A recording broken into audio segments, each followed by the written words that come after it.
परमाणु हमले से बचने का जुगाड़, 60 फीट ऊंची दीवारें, खतरनाक गार्डों की चौकसी, 170 एकड़ में फैली पुतिन के घर के किस्से, अंडरग्राउंड गाड़ियों का 24 घंटे इंतजाम, घर के चारों तरफ फैला खुफिया बंकरों का जाल। क्या अमेरिका ने किया पुतिन के घर पर हमला? यूक्रेन क्या पुतिन के घर तक पहुंचा? किसने दिखाया यूक्रेन को रास्ता? अब पुतिन ने रख लिया बटन पर हाथ। यूरोप का क्या होगा?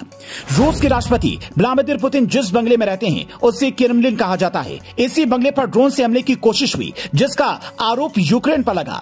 रूस का कहना है कि ये एक साजिश है जिसे अमेरिका में बैठकर अंजाम दिया गया। लेकिन वो घर कैसा है जिसमें दुनिया के सबसे ताकतवर देशों में से एक देश के राष्ट्रपति रहते हैं? 170 एकड़ में फैले इस महल पर परमाणु हमले का भी कोई असर नहीं हो सकता। 170 में से 67 एकड़ में सिर्फ इमारतें बनी हैं और कोई नहीं जानता कि अंदर किस बिल्डिंग में पुतिन रहते हैं। पुतिन के महल की दीवारों की ऊंचाई 60 फीट है, जिसे पार कर पाना लगभग नामुमकिन है।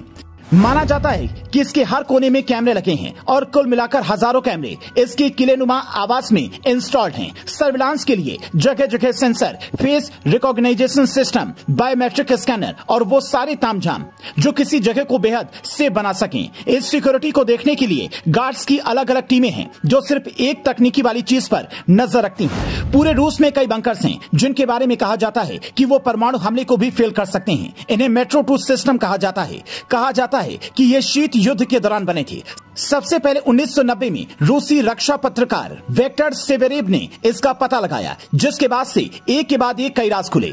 मेट्रो 2 सिस्टम में बंकर ही नहीं, अंडरग्राउंड गाड़ियां भी हैं जो सीधे क्रेमलिन से जुड़ी हुई हैं। इस बारे में साल 2010 में रशियन स्ट्रेटेजिक रॉकेट फोर्स के पूर्व अधिकारियों ने बयान दिया था। ये रियल है और ऐसे बंकर हैं जिनके बारे में कोई देश सोच भी नहीं सकता।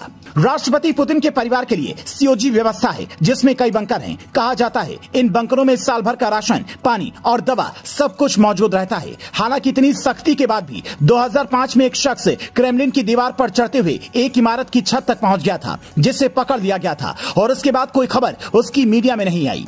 फिर 2018 में एक रॉक बैंड अंदर की चर्च तक पहुंच गया था, जिसे तुरंत गिरफ्तार कर जेल में डाल दिया गया था। व्लादिमीर पुतिन की सुरक्षा में लगे जवानों की एक पूरी बॉडी है जिसे फेडरल प्रोटेक्टिव सर्विस यानी कि एफपीएस कहा जाता है। इसमें हजारों की संख्या में कमांडो होते हैं, लेकिन पुतिन की सुरक्षा के लिए इसमें से भी क्रीम लेयर को छांटकर अलग रखा जाता है। ये लगभग हर तरह का हथियार चलाने में माहिर होते हैं।